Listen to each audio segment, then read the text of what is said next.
Alléluia. Le diable est vaincu. Tes ennemis sont vaincus. Et le seul endroit où ils sont autorisés à rester sur cette terre, c'est où? C'est ici. C'est où? C'est sous. Alléluia. Donc tu dois descendre tous les démons, tous les soucis, toutes les maladies sous tes pieds. Alléluia. Il y a une chanson en Tui, Ghana, qui dit Abusan Utu Siaoussou. Hein? Mami Wata Utu Siaoussou. Abusan. Abusan.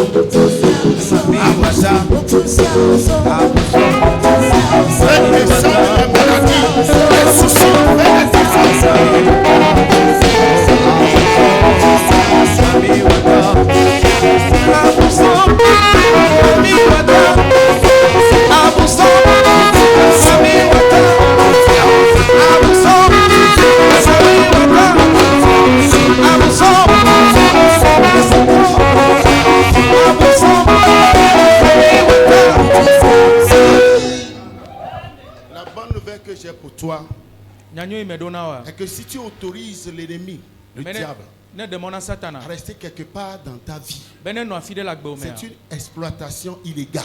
Dieu n'a pas de miracle pour toi.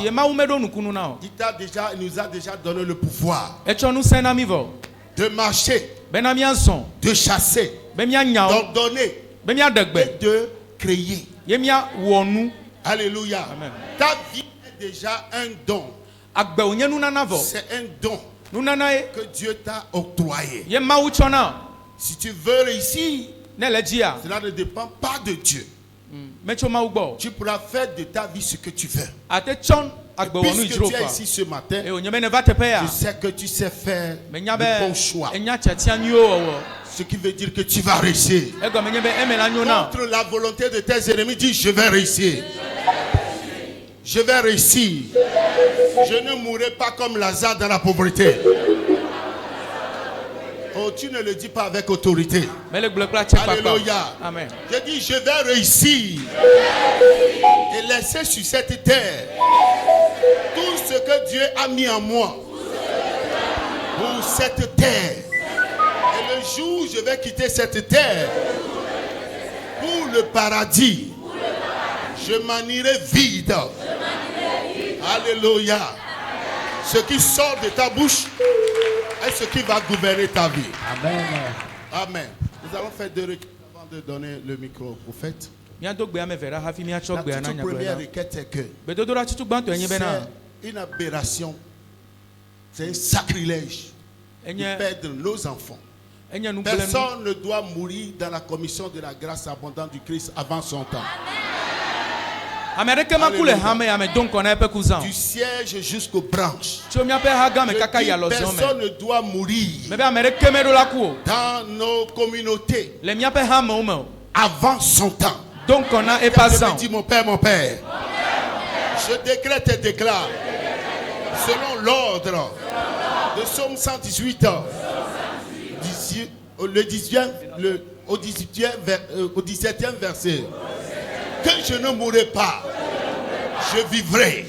Saint-Esprit, quand je vais prier, que tout ce qui est mort dans ma vie, dans ma famille, toute programmation de décès inopiné, soudain, dans notre communauté, soit anéanti. Prie au nom de Jésus. Prie pour rejeter. Je ne mourrai pas. Ce n'est pas fort. Ce n'est pas fort. Ce n'est pas fort. Ce n'est pas fort. Ce n'est pas fort. Chasse l'esprit de mort. Chasse-le. Chasse-le. Alléluia. Chasse-le.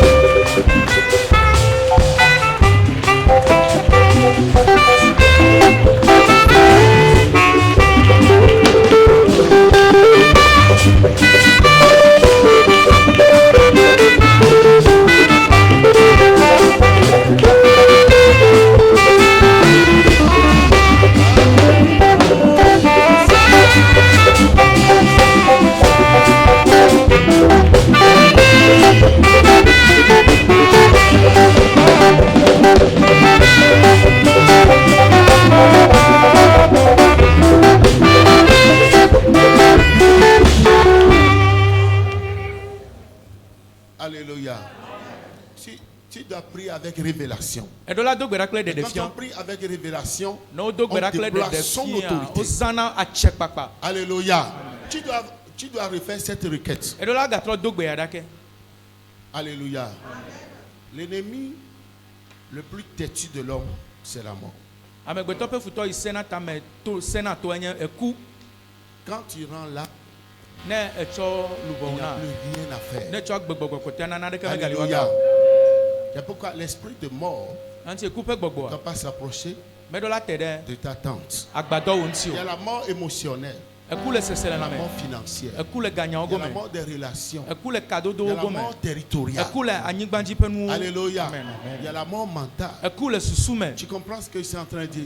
Donc tu dois te débarrasser de tout ce qui est mort.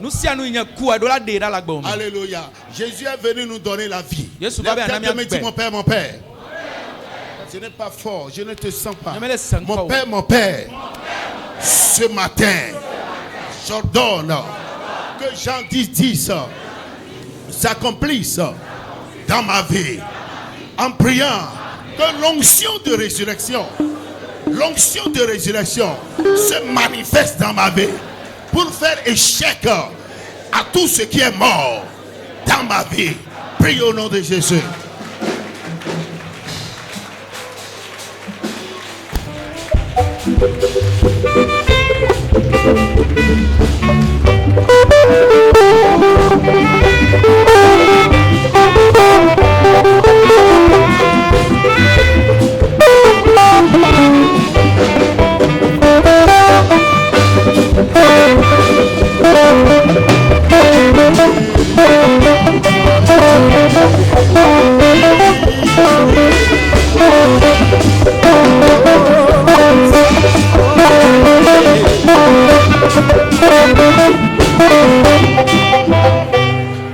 Alléluia. La toute dernière requête. La toute dernière requête. Tu dois prier pour réclamer ta position. Tu dois te rebeller contre l'onction de la queue. L'onction de la queue. Toujours c'est toi qui es le dernier. Et l'onction du retard. L'onction de retard. Alléluia. Alléluia. Tu vas demander à Dieu que c'est ta saison. Parce qu'une fois que tu rentres dans les dimensions du sacrifice, il n'y a plus de retard. Pendant que les autres vont prier en langue, toi tu vas prendre ton sacrifice. Alléluia. Pour créer ton raccourci. Amen. Tu vas prier pour prendre ta position. Tes véhicules que tu n'as jamais conduit, que le monde des ténèbres est en train de conduire. Ta maison lambrissée, dans laquelle tu dois passer ta vie pour vivre comme un roi, une reine, qui a été volée depuis la nuit des temps. Tu dois réclamer ces choses. Alléluia. Tu dois réclamer ces choses. Au nom de Jésus. Tu ne comprends pas ce que je dis. Quand tu pries avec ferveur, ça a des faits. Au nom de Jésus, ce matin, je refuse d'être la queue. Je refuse d'être en bas. Je réclame ma position en tant qu'enfant de Dieu. Tout ce que les agents du diable ont fait sur mon étoile pour me recaler, Saint-Esprit, pendant que je vais prier, donne-moi une onction d'avancement au nom de Jésus, avec rapidité. Fire, fire, fire.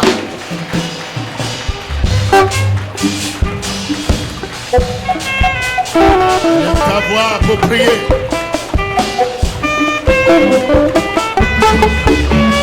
Reçois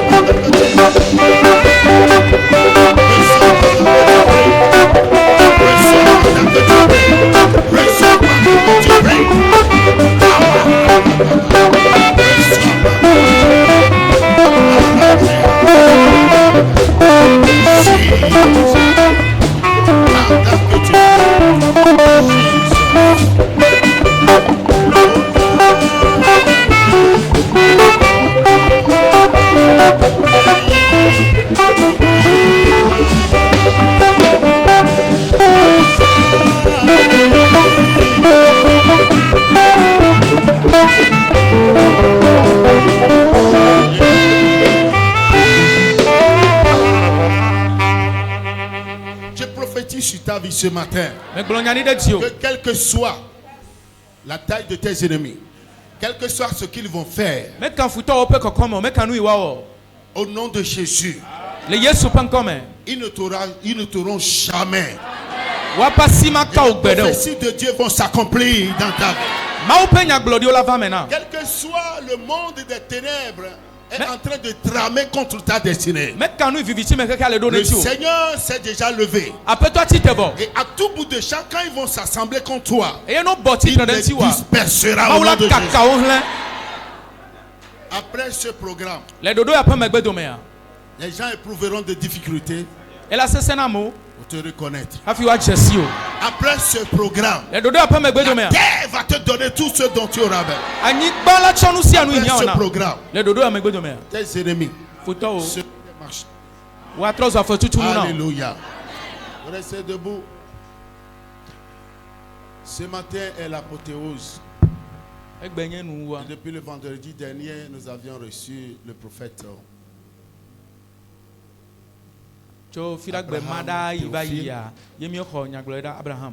Alléluia.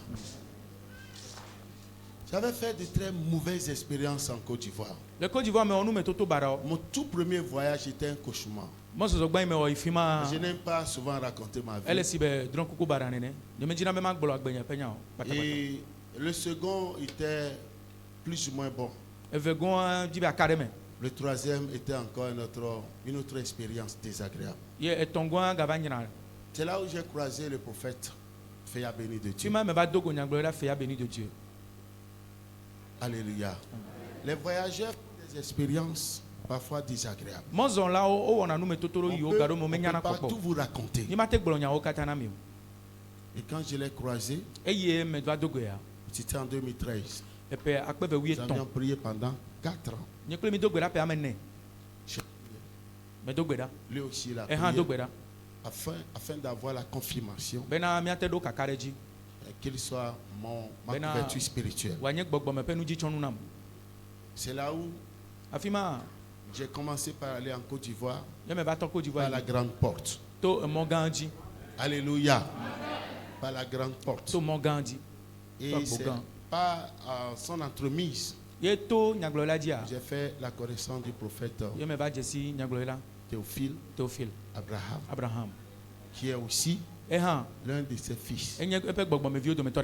Alléluia. S'il y a des gens en Côte d'Ivoire, comme mon fils pasteur,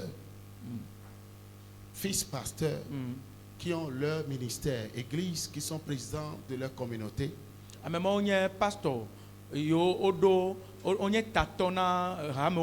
sont pas de la vision directe.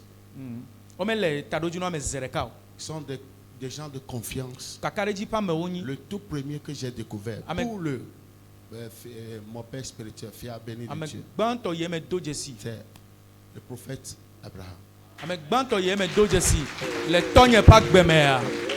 Alléluia. À tout moment quand je voyage en Côte d'Ivoire, même si c'est un voyage improvisé, je dois passer prêcher chez lui. Et il m'a toujours traité bien. Alléluia. C'est un homme de bien. C'est un jeune. Je connais bien sa femme. Je connais ses enfants. Théologiques et spirituels. Il a fait un don. Là où il fait le culte, la grande assemblée, c'est un don.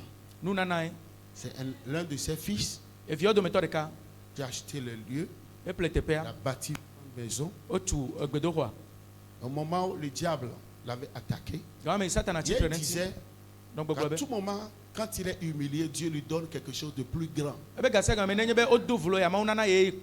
Je sais ce dont il a parlé hier. C'est un homme de bien. Pour ce voyage, nous dirons que c'est juste une visite. Pour vous connaître, afin que vous le connaissiez aussi. Je le dis parce que prochainement, quand il reviendra, il sera encore plus à l'aise Il va travailler comme si c'est sa propre communauté. À l'aise parce que vous le connaissez, lui aussi vous connaissez. Parce que nous les Togolais, nous sommes spéciaux. Hein? On n'est pas comme vous. Hein? Nous sommes spéciaux. Quoi. Donc, quand il y a la sociologie et l'anthropologie, nous, on n'est pas comme vous.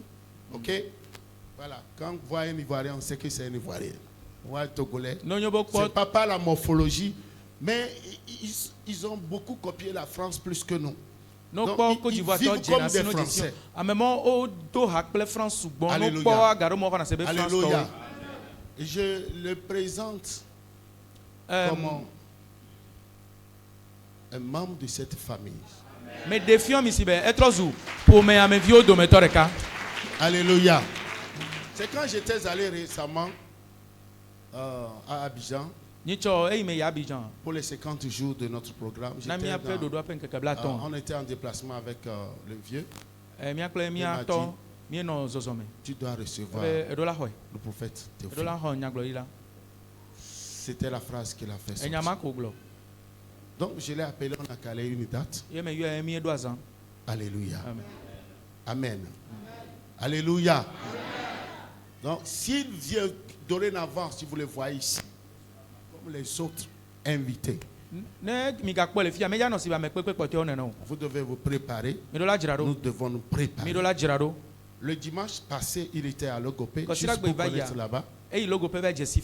Prochainement, il viendra pour un peu plus de temps. Pour faire le tour quelques-unes de nos églises. Dieu lui a donné la parole. Et il est très sérieux. Il n'aime pas les connaître. Dans son sac, il a une enveloppe. À tout moment, quand il y a une entrée financière, il enlève d'abord les tiens. Tu te rappelles, un jour tu avais dit ça. Moi aussi j'ai dans mon sac une enveloppe. Je peux te la montrer. Tu veux que je te montre ça? Hein? Tu crois? Alléluia. C'est juste pour vous dire que tu n'es pas un visiteur. Alléluia. Prochainement, quand il sera là, on va lui établir le passeport togolais. Alléluia. Je bénis le Seigneur Jésus pour la vie de l'apôtre Honoré. Il est en train de faire un grand travail. Il a par ses propres fonds, les fonds de sa communauté, ils ont créé des branches à Tivé Centre. Dans un village qu'un bandit a détourné l'église, et finalement, comment ça on appelle le village? Hein? C'est où? Là où était Marc là. Mais c'est. L'église n'est plus là-bas. Il a une église à Tivé Centre, Djemeke et à Tové, Michin Tové. Alléluia. Et ils sont en train de construire un grand temple avec mes animes à Logopé là-bas. C'est mais à étage quoi. Voilà. Alléluia. Alléluia. Ils ne nous ont demandé, ils ne nous ont rien demandé. Et il sait ce qu'il est en train de faire. C'est un sacrifice aussi. Alléluia. Et demain, vous le verrez avec de grosses joues parce qu'il va manger beaucoup. Alléluia. Nous avons les pasteurs. Ils sont ici. Pasteur Josué, pasteur Joël, qui sont au siège. Pasteur Edouard, blanc. Alléluia. À surveiller de près. Il y a le pasteur Philippe. Il y a mon fils spirituel, pasteur Glory, avec ses membres. Levez vos deux mains. Ils sont venus parce que c'est jour -1. L'année dernière, c'était le 7 août où ils ont été consacrés, ordonnés, pasteur et fils. Et il est venu pour l'anniversaire. Il nous a suivis depuis le mardi. Que le Seigneur vous bénisse. Alléluia. Nous allons, quand le prophète va finir, juste à la fin, il va consacrer un bébé, le deuxième enfant de notre président. Alléluia. Les garçons. Et nous donne rapidement le programme comme ça. Et puis juste après, nous allons consacrer 4 pasteurs du siège. Ils sont devant vous. Pasteur Valérie, Pasteur Madeleine, right? Pasteur Martine et Pasteur Maulon. En plus, une quarantaine de diacres tout à l'heure, qui auront tous leur certificat de consécration. Amen. Alléluia. C'est le temps ou la saison de consécration. Tout ce que Dieu va faire à travers le prophète, faites-le. Vers la fin, l'apôtre Honoré sera chargé de faire les offrandes. Vous le connaissez, quand lui vient, tout ce que tu as, il a une onction grave. C'est ça? Alléluia. Je ne sais pas si il va faire le Ghana ou le Nigeria. Alléluia. C'est à peu près le programme de ce jour. Et vers la fin, je vais vous donner le programme de la jeunesse ne pourra pas avoir le passé. Je voudrais qu'on le prépare bien pour pouvoir faire sortir tous les jeunes. Ce sera au cours de ce mois, même vers la fin du mois. Amen. Donc, joignez vos deux mains. Nous allons recevoir le prophète Théophile. Alléluia. Amen. Tu vas parler tous les jours.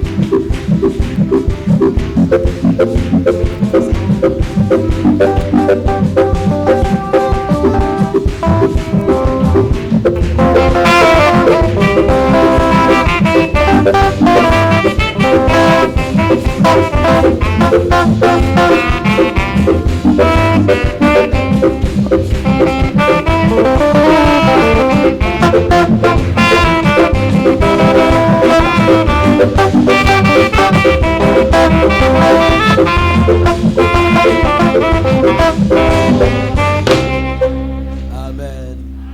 Je voudrais qu'on puisse acclamer fort Seigneur pour sa grâce.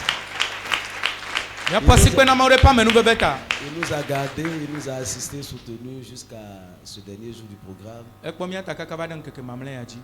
nous voulons lui exprimer toute notre gratitude. Nous voulons bénir Dieu. Pour la vie de l'ange de la maison, l'apôtre des nations et son épouse, l'apôtre Nord, est-ce qu'on peut acclamer le Seigneur?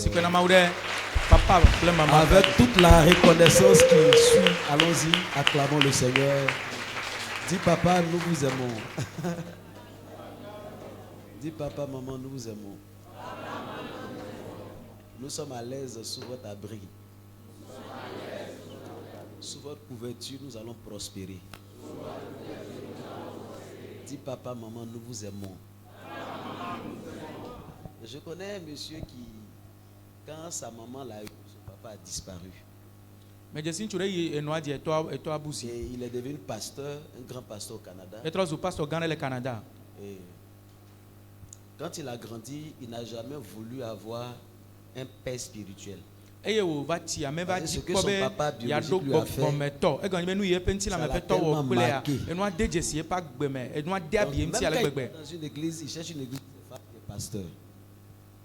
Il cherche une église où c'est une femme qui est le pasteur principal. Il ne veut pas avoir d'homme pasteur. Parce que ce que les hommes ont montré à sa maman, il en a été marqué. Et je crois que ce n'est pas tout le monde qui a eu cette grâce, ou bien cette opportunité de dire papa, maman. Il y a des gens peut-être qui ont perdu très tôt leurs parents. Il y a des gens qui ont vécu dans des conditions où papa est là, mais il est comme inexistant. Et ces gens de personnes-là, quand elles viennent à l'église, elles ont besoin de trouver dans l'église une famille. Le pasteur comme leur père, les frères de l'église sont comme leurs frères biologiques, parce qu'ils n'ont pas connu de famille en tant que tel. Et ma prière, c'est que à toutes ces personnes, j'aimerais leur dire qu'il y a de l'espoir en Jésus. Et si tu as perdu un père, une mère, Dieu te fortifie, te console avec les parents spirituels que tu as. Tu peux acclamer le Seigneur pour leur vie. Et la première fois qu'il a dit papa, c'est le Seigneur qui lui a dit dis papa. Même à Dieu, il ne peut pas dire père, il ne peut pas dire père. C'est en prière, Dieu lui a dit dis papa. Dis papa. Parce qu'il a été marqué. Dieu délivre. Dieu délivre. Et ma prière, c'est que Dieu te délivre. Si tu es dans ce cas. Nous allons bénir Dieu pour l'apôtre Honoré. J'ai eu le privilège d'intervenir à la messe de Logopé. Merci apôtre. Et merci à toute l'église, le corps pastoral, le groupe musical, tous les départements et services. Que la main du Seigneur soit sur nos vies. Est-ce qu'on peut acclamer le Seigneur pour nos vies? Amen. Merci de vous rasseoir dans la présence du Seigneur. Alors, je prends la parole ce matin. Je prends donc la parole ce matin pour apporter un message qui me paraît assez essentiel. Pour ceux qui n'étaient pas avec nous lundi, j'ai parlé du sacrifice parfait. Le sacrifice de Jésus. Le deuxième jour, j'ai parlé du sacrifice de notre vie. Le troisième jour, j'ai parlé du sacrifice de la foi. Je crois hier, j'ai parlé de... Pardon? Sacrifice quoi? Le sacrifice exigé. La première fois où il s'est agi de sacrifice, c'est le thème général, la puissance du sacrifice. Et ce matin, je parlerai des sacrifiés de la vision. Dis avec moi les sacrifiés de la vision. Les sacrifiés de la vision. Dis avec moi les sacrifiés de la vision. Les sacrifiés de la vision. Alors la première fois où il s'est agi de sacrifice dans la Bible, nous sommes dans Genèse le chapitre 4. Et c'est un certain Abel et Caïn qui apportent à Dieu des sacrifices. Dieu a accepté l'offrande ou le sacrifice d'Abel. Il a rejeté celui de Caïn. La deuxième fois, nous sommes dans Genèse le chapitre 8. Noé qui apporte des sacrifices à Dieu. Et suite au sacrifice de Noé, Dieu décide de ne pas frapper, mais Dieu décide de faire grâce. La troisième fois, nous sommes dans Genèse le chapitre 14. Abraham qui apporte sa dîme. Abraham qui donne sa dîme, qui prélève sa dîme à Melchisedec, sacrificateur de Salem, de Dieu très haut, pardon, et roi de Salem. Et la quatrième fois, nous sommes dans Genèse le chapitre 15. Et hier, j'en ai parlé où Dieu exige qu'Abraham lui fasse un sacrifice. Et quand Abraham fait le sacrifice à Dieu lui donne une révélation concernant sa postérité, concernant lui-même. Et la quatrième fois, non, la cinquième fois, nous sommes dans Genèse le chapitre 22. Dieu qui demande à Abraham de lui apporter son fils sur la montagne de Morija. Nous allons partir dans Genèse le chapitre 22 donc. Genèse le chapitre 22. Genèse le chapitre 22. On peut se tenir debout pour faire la lecture. Genèse le chapitre 22. Genèse chapitre 22. On va lire à partir du verset... Ne pas faire long. À partir du verset 5, c'est bon. Allons-y, verset 1. On n'a pas le choix. Genèse 22, verset 5. À partir du verset 1. À partir du verset 1. Après ces choses, Dieu mit Abraham à l'épreuve et lui dit. Dieu mit Abraham à l'épreuve. Abraham. Et il répondit, me voici. Dieu dit. Prends ton fils, ton unique. Celui que tu aimes. Isaac. Va-t'en au pays de Morija. Et là, offre-le en holocauste sur l'une des montagnes que je te dirai. Oui. Abraham se leva de bon matin, sella son âne et prit avec lui 2 serviteurs et son fils Isaac. Oui.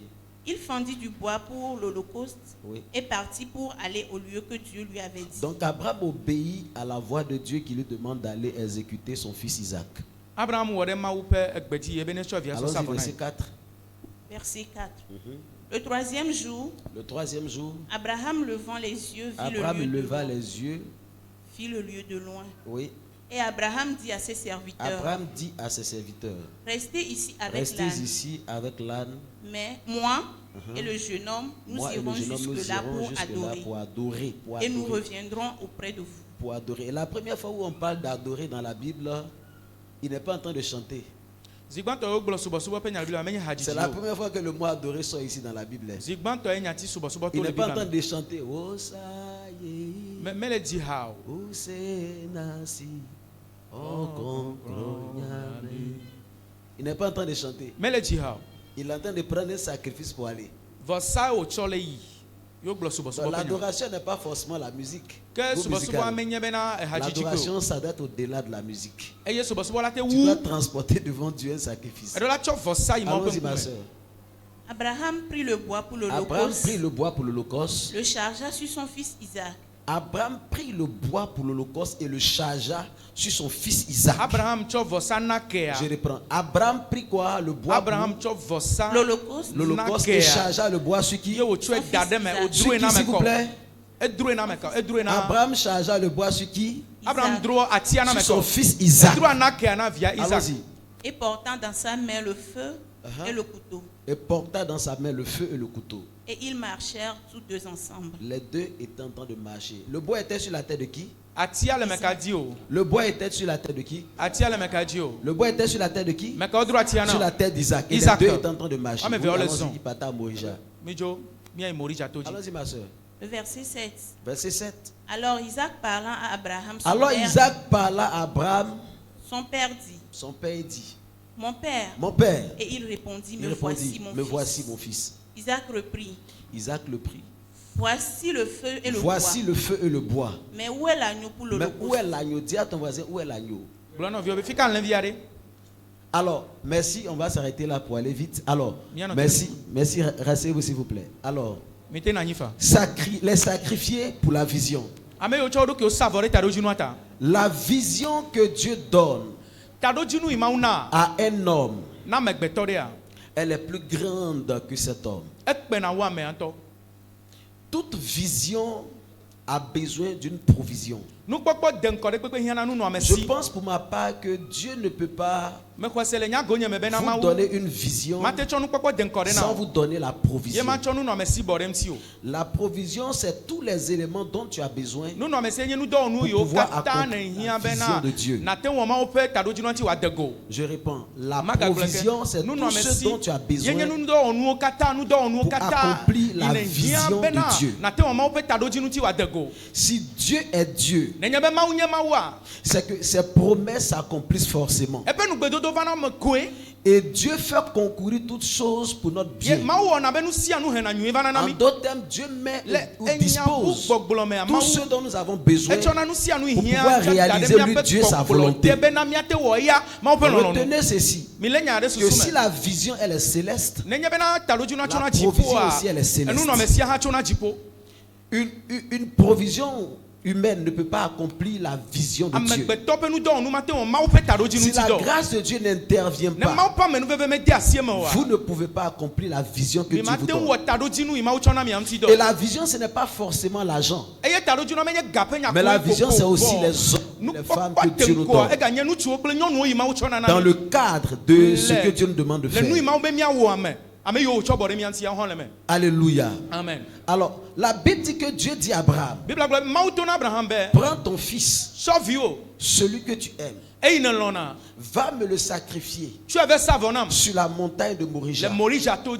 Et pendant que Abraham se lève, Abraham se lève pour obéir à la voix de Dieu. Il prend son fils Isaac. Il prend le bois. Il met sur la tête de l'enfant. Il y a des personnes qui sont essentielles dans l'accomplissement d'une vision. Les gens sur qui on peut mettre le fagot, le bois. Est-ce qu'il y a des personnes ici sur qui papa peut mettre le fagot? Sur qui papa peut mettre le bois? On a lu tout à l'heure qu'Abraham a coupé le bois, n'est-ce pas? Et il a mis le bois sur la tête de... Sur la tête de qui? Sur la tête d'Isaac. Est-ce qu'il y a des Isaac ici ce matin? Il n'y en a pas beaucoup. Hein? Est-ce qu'il y a des Isaac ici ce matin? Des hommes et des femmes que j'appelle les porteurs de charge. Ce sont des gens qui ne vous surchargent pas, mais des gens qui vous déchargent. Vous savez, l'une des plus grandes bénédictions qu'un père puisse avoir, c'est d'avoir des enfants qui ne le surchargent pas, mais qui le déchargent. La Bible dit de servir avec assez d'abnégation nos autorités spirituelles en hébreu. Parce qu'ils veillent sur nos âmes et ils ne doivent pas faire ce travail-là en gémissant. Ce qui ne sera pas pour nous un avantage. Donc si vous êtes dans cette maison, vous devez avoir l'attitude d'Isaac. Être prêt à décharger et non à surcharger. Imaginez la fierté d'Abraham d'avoir Isaac. Vous êtes en train d'aller en voyage et le bagage qui normalement que vous devez porter, vous ne le portez pas parce que vous avez quelqu'un pour porter le bagage. Vous avez quelqu'un pour porter la charge. Et ça vous rend très léger et efficace pour accomplir ce pourquoi Dieu vous envoie. Isaac porte le fagot. Isaac porte le bois. Et au verset 7, Isaac dit à son père, mais papa, voici le bois, voici le feu. Mais où est l'agneau? Où est l'agneau? C'est quoi on va prendre pour sacrifier? Qu'est-ce qui sera le sacrifice? Puisqu'il y a le bois, puisqu'il y a le feu, qu'est-ce qu'on va sacrifier? Et Abraham dit à Isaac, alors que c'est Isaac qu'on s'en va sacrifier. Mais Abraham dit avec force à Isaac, l'Éternel se pourvoira lui-même. Pour l'agneau, l'Éternel se pourvoira lui-même. Mais papa, où est l'agneau? Et je vous ai dit le premier jour que l'agneau c'est l'image du sacrifice. Quand Jean-Baptiste a vu Jésus, il a dit voici l'agneau de Dieu qui ôte le péché de l'humanité. Voici le sacrifice que Dieu va faire pour pouvoir sauver l'humanité du pouvoir du péché. Voici le sacrifice. Voici l'agneau de Dieu. Il dit mais papa, où est l'agneau? Dis à ton voisin, l'agneau c'est toi. Dis voisin, l'agneau c'est toi. C'est toi qu'on va sacrifier. Pour que la vision puisse avancer, c'est toi qu'on va sacrifier. Ouais, c'est toi qu'on doit sacrifier pour que la vie puisse avancer.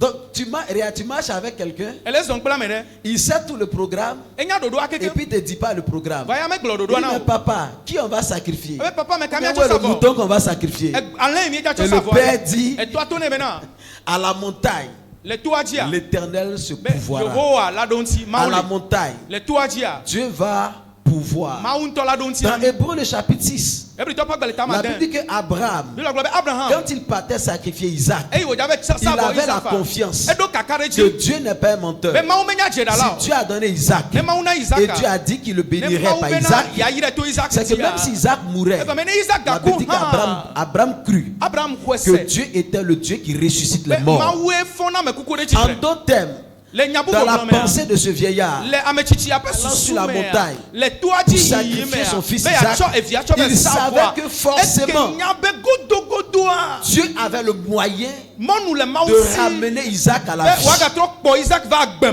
Dieu avait le moyen de ressusciter Isaac si Isaac mourait. Jésus a dit une parole forte à Pierre. Quand Pierre lui a dit, mais nous on a tout laissé pour te suivre. Il dit, il n'est personne sur cette terre qui ayant laissé père, mère, frère, soeur, bien, terre, ne puisse recevoir dans ce siècle-ci et dans le siècle à venir ces choses-là au centuple. Tout ce que nous pouvons perdre, tout ce que nous pouvons abandonner pour la cause de Dieu, Dieu, et pour la cause de la vision, Dieu nous le remplacera. Dieu nous le redonnera. Je dis, Dieu nous le remplacera. Dieu va permettre que ces choses que tu as perdues en béni, tu puisses les retrouver, mais les retrouver au centuple. Jésus dit, si quelqu'un conserve sa vie, il va la perdre. Mais s'il la perd à cause de moi, il la retrouvera. Tout ce que tu as perdu, tout ce que tu as investi, tout ce que tu as déposé pour la cause de cette grande commission, que mon Dieu et le Dieu de l'apôtre puisse te le redonner au nom de Jésus de Nazareth. Tu ne dis pas Amen bien. Tu ne dis pas Amen bien. Que mon Dieu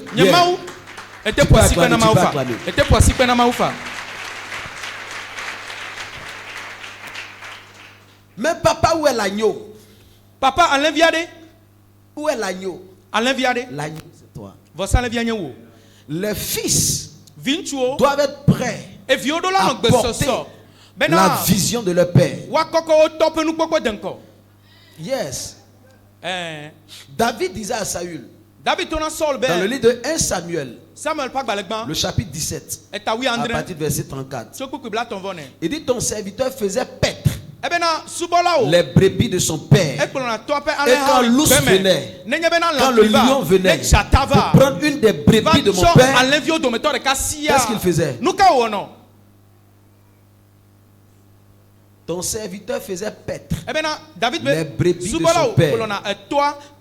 Et quand l'ours venait, quand le lion venait pour prendre une des brebis, qu'est-ce que David faisait? Il courait auprès de lui. Hein? Les pasteurs, les futurs pasteurs, les diacres. Votre rôle, c'est de savoir que vous gardez les brebis de votre père et que vous ne devez pas permettre que l'ours et le lion puissent ravir une brebis. Parce que tout ce que le Père vous confie, le Père vous demandera des comptes.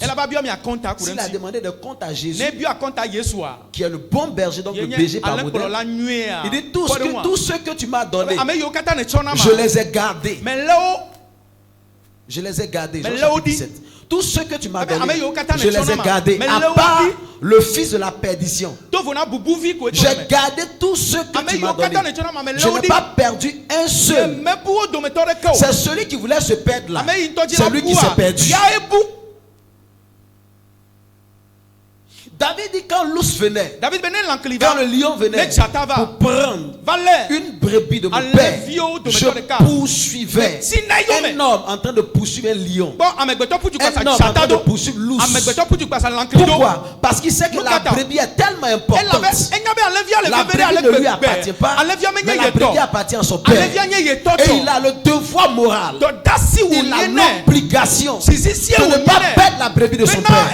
Je prie pour toi qui es dans cette église. La maman tout à l'heure a rendu le témoignage. Il y a maman Victorine. C'est ça non, maman Victorine. Maman Victorine, allez la voir. Elle lui a parlé. Et puis elle est revenue à l'église. Il y a des gens qui te parlent pour te ramener à l'église. Il y a des gens qui te parlent pour te loyer de l'église.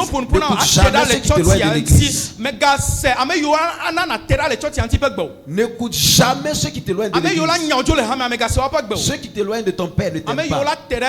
Ceux qui te loient de ton père ne t'aiment pas. Le jour où ton père va mourir, ils vont te vider de la maison familiale. Toi et ta mère. Amen. Amen. Il dit quand l'ours venait, quand le lion venait pour prendre une des brebis de mon père, je poursuivais l'ours, je poursuivais le lion. Quel est cet homme qui poursuit des animaux féroces? Quel est cet homme qui met sa vie en danger? Ben oui, poursuivre un lion, c'est exposer sa vie. Mais exposer sa vie pour qui? Pour la brebis. Et dans Jean le chapitre 10, Jésus dit, je suis le bon berger. Et le bon berger, il donne sa vie pour ses brebis. Il y a des gens qui doivent sacrifier pour la cause de la vision. Par rapport à la vision, je n'ai plus d'honneur, je n'ai plus de dignité. Pourvu que l'œuvre puisse avancer, pourvu que Emigak puisse avancer, c'est le plus important pour moi. Comme insulte, ça ne fait rien. Comme insulte, ça ne fait rien. Mais il faut que l'église puisse avancer. Il faut que les brebis de mon père soient gardées. Oh my God, oh my God, oh my God. Les sacrifiés de la vision. Ah, moi Dieu m'a fait la grâce. J'ai des gens qui se sacrifient pour la vision. Oui. Je prie que cette grâce tombe sur toi. Je prie que la grâce de la loyauté tombe sur toi. La grâce de l'intégrité tombe sur toi. Vous savez, quand vous êtes dans l'église, les anges sont témoins de tout ce que vous dites et vous faites. La Bible ne se moque pas de Dieu. Ce qu'un homme sème, c'est ça il va moissonner. S'il a semé arachide, sa arachide va moissonner. Ce que tu moissonnes est déterminé par ce que tu sèmes. Et la Bible dit que celui qui sème peu, il moissonne peu. Donc la manière dont tu sèmes détermine aussi la manière dont tu vas moissonner. La Bible dit que ceux qui sèment avec l'arbre, c'est eux qui ont le droit de moissonner avec chant d'allégresse. I pray for you now. Que Dieu te donne de s'aimer avec l'arbre, de consentir des sacrifices et de moissonner avec chant d'allégresse. Je prie ce matin pour toi que la moisson, que ta moisson soit tellement abondante au point de nourrir ta maison et de nourrir ta postérité. Au nom de Jésus de Nazareth. Ce que tu sèmes pour cette commission, tu le moissonneras. Et ma prière, c'est que tu veilles sur la qualité et la quantité de ta semence. Parce que c'est en fonction de cela que tu vas moissonner.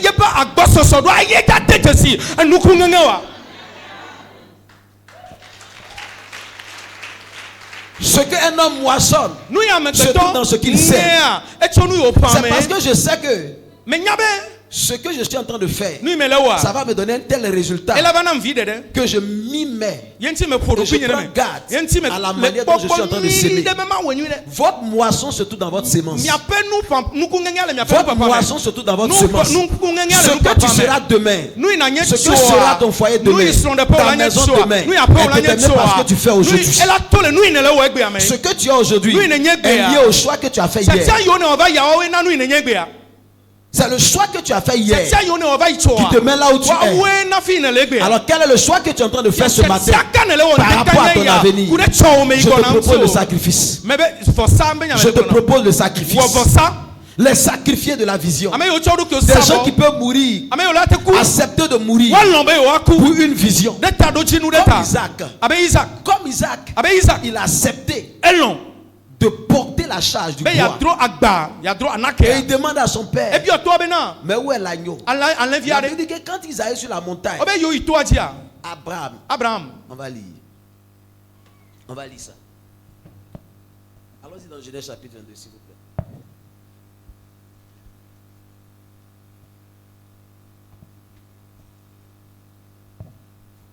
Genèse 22. Verset 10. Puis Abraham étendit la main et prit le couteau pour égorger son fils. Alors l'ange de l'Éternel l'appela des cieux et dit. Alors l'ange de l'Éternel l'appela des cieux et dit. Abraham. Abraham. Et il répondit. Tu as verset combien, ma soeur? Verset 11. Non. 6 à 9. Verset 6. Abraham prit le bois pour l'holocauste. Abraham prit le bois pour l'holocauste. Le chargea sur son fils Isaac. Il met ça sur la tête d'Isaac. Et porta dans sa main le feu. Et il prit dans sa main le feu. Et le couteau. Et ils marchèrent tous deux ensemble. Et les deux marchaient ensemble. Alors Isaac parlant à Abraham. Et Isaac parla à Abraham. Son père dit. Mon père. Et il répondit. Me voici mon fils. Isaac reprit. Voici le feu et le bois. Mais où est l'agneau pour l'holocauste? Abraham répondit. Mon fils, Dieu se pourvoira lui-même de l'agneau pour l'holocauste. Et ils marchèrent tous deux ensemble. Verset 9. Lorsqu'il fut arrivé au lieu que Dieu lui indiqué, Abraham y éleva un autel. Abraham éleva un autel. Et rangea le bois. Il y a son fils Isaac. Il y a, reprends. Il y a, dis il y a. Il y a. Quelqu'un me dit il y a. Il y a. Dis il y a. Je ne pense pas que Louis II est vraiment traduit. Ça, c'est mon interprétation. Louis II est vraiment traduit ou bien traduit la pensée de Dieu. C'est comme quand Paul dit à Timothée, c'est Louis II qui le dit. Il dit que personne ne méprise quoi? Ta jeunesse. Dans la version originale, on dit ne laisse personne mépriser ta jeunesse. Personne ne peut te mépriser à moins que tu ne sois méprisable. Ce n'est pas parce que tu es jeune. Ce n'est pas parce que tu n'as pas. Ce n'est pas parce que tu ne peux pas que tu vas permettre que les gens te méprisent. Ne laisse personne mépriser ta jeunesse. Jeunesse ne signifie pas débauche. Jeunesse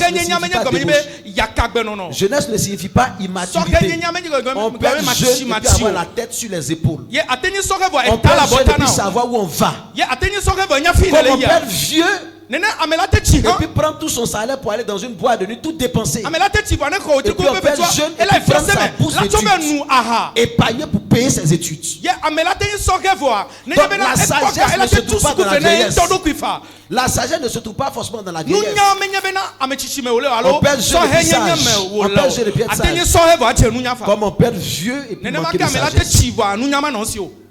Alors, ne laisse personne mépriser ta jeunesse. Ici, la Bible dit qu'il prit le bois et il y a Isaac. Je pense que Isaac s'est laissé lier. Sinon, le vieux Abraham que je vois, même si les gens d'avant avaient la force, mais le jeune homme là, il est quand même agile. Le prendre et puis toi si tu vas l'attacher comme ça, Isaac s'est laissé lier. Yes, Isaac s'est laissé lier. Isaac a accepté que son père puisse le lier. Isaac a accepté d'être le sacrifice pour que la vision du père puisse s'accomplir. De la même manière que David dit dans 1 Samuel 17 que quand le lion venait, quand l'ours venait prendre des brebis pour battre, je le poursuivais. De cette même manière, Isaac aussi a donné sa vie pour la cause de la vision.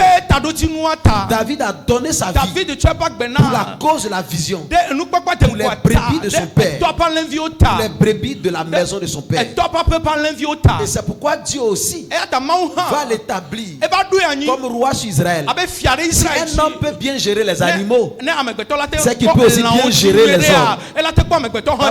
Papa à l'église, j'ai dit à mes pasteurs que maintenant, avant de vous consacrer, je vais vous donner un mouton. Si tu peux élever le mouton jusqu'à ce que ça puisse donner, c'est que tu peux aussi prendre soin des hommes.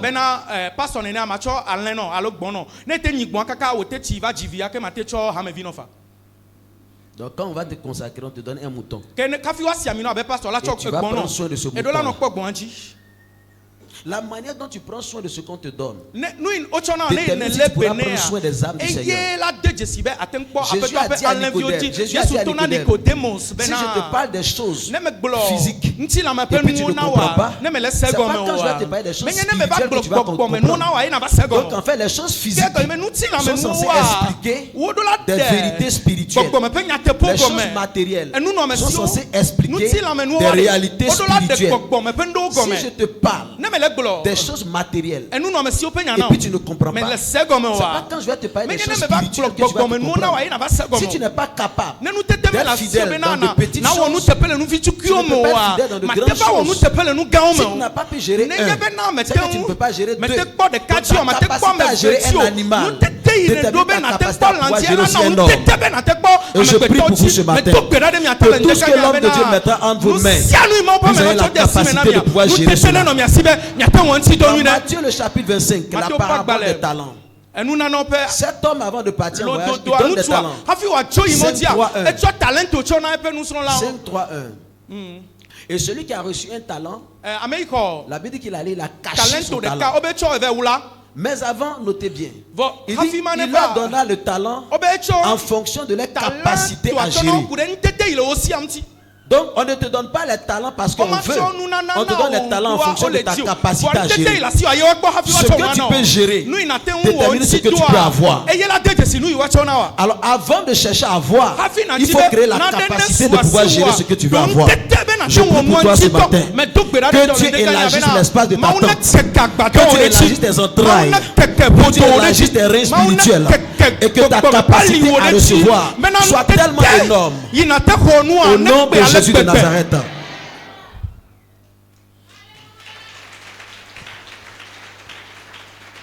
Est-ce que tu accepteras de te sacrifier pour la vision? Est-ce que tu accepteras de te laisser sacrifier pour la vision?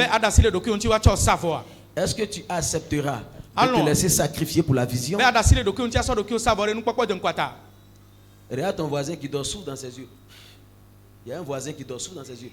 Si ça se passe ici, est-ce que tu accepteras de te laisser sacrifier pour la vision? Est-ce que tu vas accepter qu'on te sacrifie pour la vision? Est-ce que tu vas accepter? Parfois, il y a des choses en tant que pasteur, en tant que fidèle, que nous pouvons savoir dans l'église. Mais nous savons que si nous voulons traiter cela, ça peut créer des problèmes. Et on passe ça sous silence. Pourquoi souvent l'église ne grandit pas?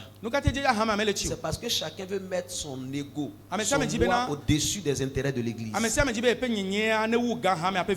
On m'a giflé, on m'a pas salué. Quand j'ai perdu pour moi là, personne n'est venu. Mais quand c'est pour les autres là, papa a pris l'église pour partir là-bas. Je ne dis pas qu'il faille faire la discrimination dans l'église. Mais je dis parfois, il faut apprendre à faire confiance à Dieu. Parfois, il faut laisser pouvoir à Dieu.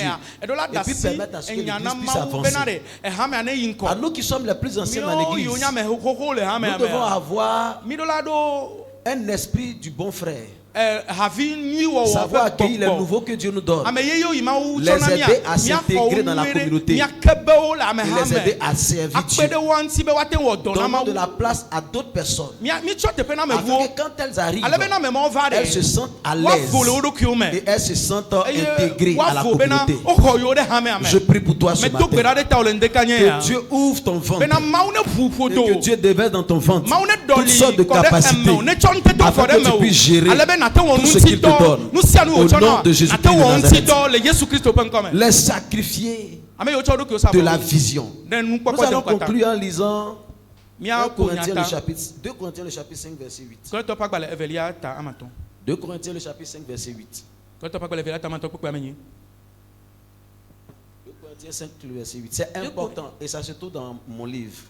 Si vous ne l'avez pas, vous pouvez l'avoir. Ce n'est pas beaucoup, mais je vous le recommande. Mon cœur a parlé. Allons-y. Corinthiens 5, verset 8.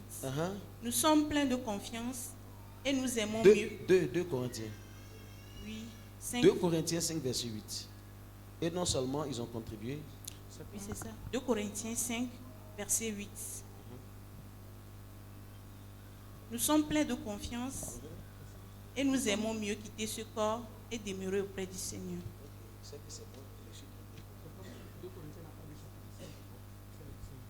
Pardon? 2 Corinthiens. Ah, ok. Car nous marchons par la foi et non par la vue. Attends, ma soeur. Notez. Vas-y. Il a dit quelque chose. Il dit. Et non seulement ils ont contribué. 2 Corinthiens 8, verset 5. 2 Corinthiens 8, verset 5. 2 Corinthiens 8, verset 5. Et non seulement ils ont contribué. Bon, allons-y au verset 1 rapidement. À partir du verset 1 pour que ça soit plus clair. Nous vous faisons connaître, frères, la grâce de Dieu. Nous vous faisons connaître, frères, la grâce de Dieu qui s'est manifestée dans les églises de la Macédoine. Et de la Macédoine. Au milieu de beaucoup de tribulations qui les ont éprouvées, leur joie débordante et leur pauvreté profonde ont produit avec abondance de riches libéralités de leur part. Ils ont Ils ont, je l'atteste, dénommé volontairement selon leurs moyens et même au-delà de leurs moyens. Deuxième élément, ils ont donné au-delà de leurs moyens. Quatrième, nous demandons avec de grandes instances la grâce de prendre part à l'instance destinée aux saints. Oui. Et non seulement, verset 5, et non seulement ils ont contribué comme nous l'espérions, mais ils se sont d'abord donnés eux-mêmes au Seigneur, puis à nous par la volonté de Dieu. Donc les Macédoniens se sont donnés d'abord au Seigneur, et puis l'apôtre dit ils se sont donnés à nous. Ils se sont donnés au Seigneur, mais ils se sont donnés à nous. Toute vision a besoin que des gens se sacrifient pour elle. Je reprends. Toute vision a besoin que des gens se sacrifient pour elle. Toute vision a besoin que des gens se sacrifient pour son accomplissement. Les Macédoniens étaient pauvres. Dans leur grande pauvreté, ils ont donné au-delà de ce qu'ils avaient. Et vers la fin, au verset 5, ils se sont donnés eux-mêmes à Dieu. Et ils ont donné ils se sont donnés eux-mêmes à Dieu, pardon. Et ils se sont donnés aux apôtres. Donc ils se sont donnés à Dieu et ils se sont donnés pour l'accomplissement d'une vision. Ils se sont sacrifiés pour que la vision missionnaire de l'apôtre Paul puisse aller de l'avant. Ils se sont donnés pour que la vision missionnaire de l'apôtre Paul puisse aller de l'avant. Ma prière, c'est que je trouve dans cette église des hommes et des femmes qui sont prêts à se sacrifier pour l'accomplissement de la vision de l'église missionnaire internationale. La grâce sera abondante de Christ, c'est ça. Tu n'as pas dit amen. Ils se sont donnés à Dieu. Et ils se sont donnés à nous. Ils se sont donnés à nous. Mes frères et mes sœurs, dans la vision de votre église se trouve votre destination. Oui. Où tu veux arriver là, ça est dans la vision de ton église. C'est pourquoi quand ton église est en train de monter, il ne faut pas t'en faire. Toi aussi tu vas monter. Si ton église est à la traîne, il ne faut pas t'en faire. Tu seras aussi à la traîne. C'est ce que David a compris.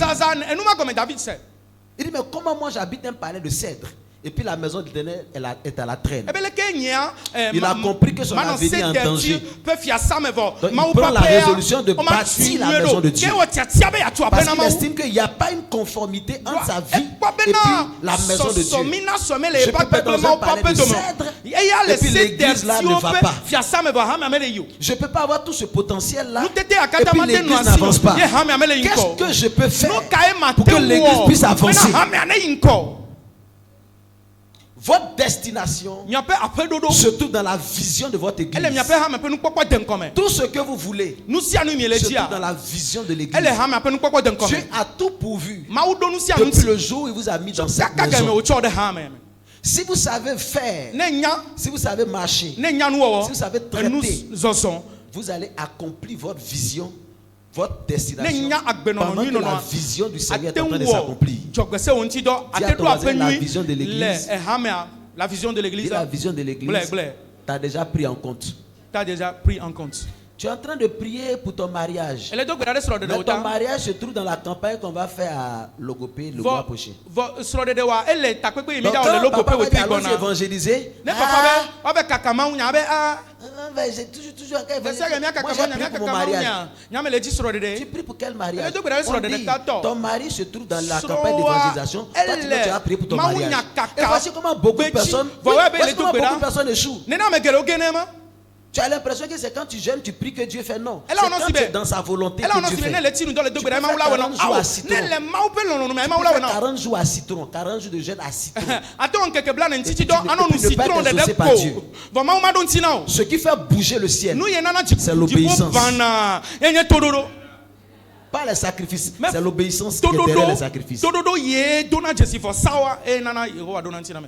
Ta carrière professionnelle a été déjà prise en compte ici. Tout ce dont tu as besoin pour réussir, tu as déjà pourvu ici.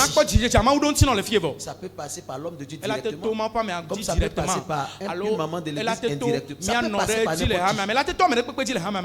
Dans une église donnée, le modérateur a donné, le pasteur a dit on va prier. Et il a dit dis à ton voisin, donne ton sujet de prière à ton voisin. Le voisin aussi donne ton sujet de prière aussi à ton frère qui est à côté de toi. Donc, les deux sont côte à côte comme ça. Il y a la soeur qui dit au monsieur qui est là, moi j'ai déposé mes dossiers dans telle entreprise et on a prévu m'appeler le mardi. Et le monsieur aussi, il donne son sujet de prière à la soeur en Christ. Et ils sont en train de prier. Quand c'est fini, le pasteur a dit, le pasteur dit Amen. Amen. Alors le monsieur l'a dit à la soeur que tu es déjà exaucé. C'est moi-même le DG de l'entreprise. Donc, je te prends en même temps. Dieu a permis que son frère en Christ soit le DG qui a la boîte. C'est pour ça que quand vous asseyez comme ça, il ne faut pas mépriser quelqu'un. Parce que dans une boîte, il y a des portes. Peut-être que moi, je n'ai rien. Mais je connais quelqu'un qui connaît quelqu'un qui connaît quelqu'un qui peut t'embaucher. L'église est une bénédiction extraordinaire. Et moi, je combats toujours ceux qui combattent l'église. Je combats toujours ceux qui combattent l'église. Parce que moi, l'église m'a tout donné. Pas mon église. L'église corps du Christ, ça m'a tout donné. Des frères, des soeurs, des amis, des gens bons et pieds. L'église m'a tout donné. Et je ne peux pas accepter que cette chose qui nous bénit, nous tous, soit dévoyée par des bandits et des brigands.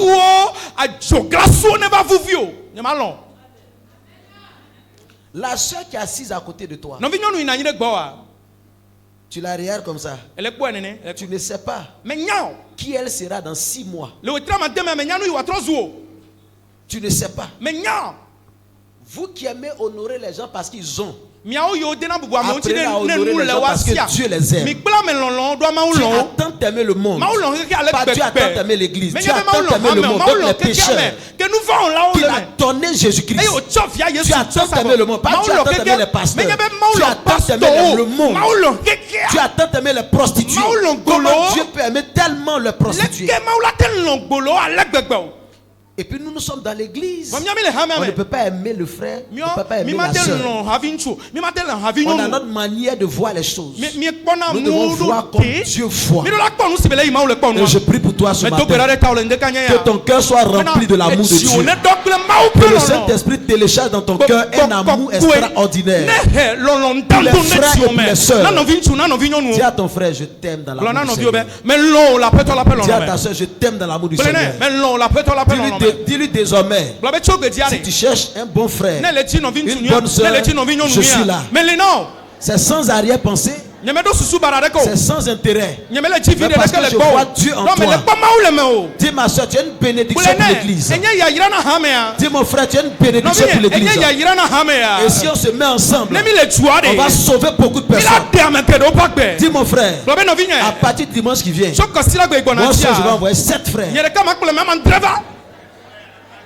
L'église va déborder. Dis mon frère, faut partir voir le pasteur Honoré Nakati à papa. Pour commencer à mettre des bâches dans la cour. Parce que l'église sera petite.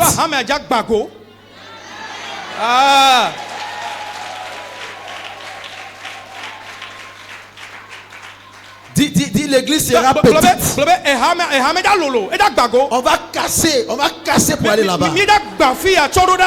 Parce que je travaillerai. Je vais évangéliser. Je vais affermir. Je vais aider. Je vais s'aimer l'amour dans la maison de Dieu. C'est pas beau qu'on est comme ça. C'est pas beau qu'on est unis comme ça. C'est pas beau qu'on est unis comme ça. Que le diable ne t'utilise pas. Dis Satan, tu ne passeras pas par moi. Dis Satan, tu ne passeras pas par moi. Dis Satan, tu ne passeras pas par moi. Parce que moi je suis sacrifié pour la vision. Dis, je suis sacrifié pour la vision. Je suis un Isaac sur l'autel de mon père. Dis, je suis un Isaac sur l'autel de mon père.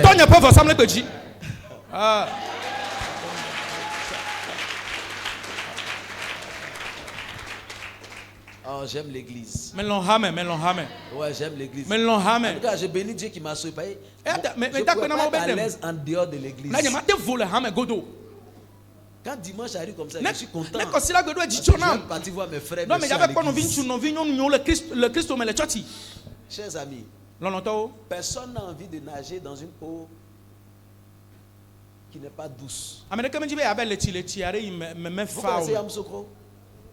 connaissez Yamoussoukro? Vous connaissez Yamoussoukro? Quoi d'Ivoire, Yamoussoukro? C'est quoi? Hein? Non, pas parti là-bas forcément, mais vous avez. J'ai fait CP1 jusqu'en terminale à Yamoussoukro. CP1 kaka terminal Yamoussoukro maintenant. Mon père et ma mère sont à Yamoussoukro. Et toi, le Yamoussoukro. Je suis de Yamoussoukro. Yamoussoukro, toi, j'ai tout à Yamoussoukro. Nous sommes les Yamoussoukro. C'est l'université et puis l'œuvre de Dieu qui m'ont maintenu à Abidjan. Université d'Abidjan. Je connais tellement Yamoussoukro. C'est comme toi, tu connais Agoye là. Je connais Yamoussoukro. À Yamoussoukro, je peux fermer les yeux et puis rouler voiture. Tellement je connais Yamoussoukro. Mais tu sais quoi? Tu sais quoi? À Yamoussoukro, il y a des lacs là-bas. Dans les lacs là, il y a des caïmans. Même si tu fermes les yeux, tu ne peux pas aller tomber dans un caïman, dans l'eau, pardon. Parce que tu sais que si tu tombes dans les eaux là, il y a un caïman qui va t'attraper. Vous n'avez jamais entendu cette histoire où des caïmans ont bouffé l'homme à la maison de Fouboigny? Le caïman là, il bouffe l'homme. Même si tu es saoulé, même si tu sais que tu ne peux pas tomber. Parce qu'un caïman peut te prendre. C'est la même chose. Personne n'a envie de venir se baigner dans une église où il y a des caïmans. Personne n'a envie de venir dans une église où il y a des caïmans. Les gens veulent une église où il y a des poissons. Pas des caïmans, mais des poissons. Quand je lève ma main et que je descende ma main, que Dieu fasse sortir tout ce qui est caïman de cette maison, et que les poissons de cette maison commencent par grossir. Tout ce qui est susceptible d'empêcher la croissance, la fraternité, la solidarité, les esprits, les mauvais comportements, que Dieu balaie cela au nom de Jésus de Nazareth. Tiens-toi debout et lève la main droite avec moi. Dis au Père, dis au Père, dis au Père, dis au Père, envoie ton feu, envoie ton feu, envoie ton feu, et que l'église soit débarrassée de tous les mauvais comportements, tous les mauvais esprits, les esprits anti-croissance. Dis, oh Dieu, envoie ton feu, envoie ton feu, envoie ton feu, et bénis l'église, et purifie l'église, et sanctifie l'église. Allons-y, prions le Seigneur en battant des mains. Une minute, prie. Prie pour l'église. Prie pour l'église, prie pour l'église, prie pour l'église. Prie pour l'église, prie pour l'église, prie pour l'église. Prie pour l'église, prie pour l'église.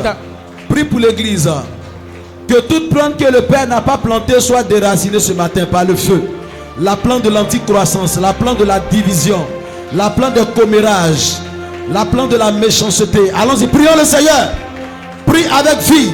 Oh, je ne t'entends pas. Prie avec vie. Que la plante de l'anticroissance soit ôtée.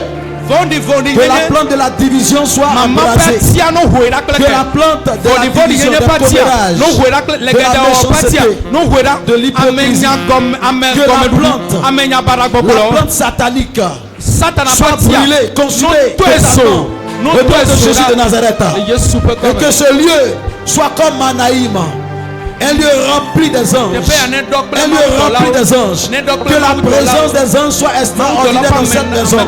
Est-ce qu'on peut élever la voix et prier le Seigneur? Pendant que le ciel est ouvert, que Dieu relâche des myriades d'anges dans cette assemblée. Pendant que le ciel est ouvert, que Dieu libère des myriades d'anges dans cette assemblée. Que les anges veillent sur cette assemblée. De nuit comme de jour. Que les anges combattent, détruisent, arrachent tout ce qui n'est pas la gloire de Dieu. Élevons la voix et prions. Allez, élevons la voix et prions. Élevons la voix et prions. Élevons la voix et prions. Je ne t'entends pas, je ne t'entends pas. Je ne t'entends pas. Je ne t'entends pas. Élevons la voix et prions.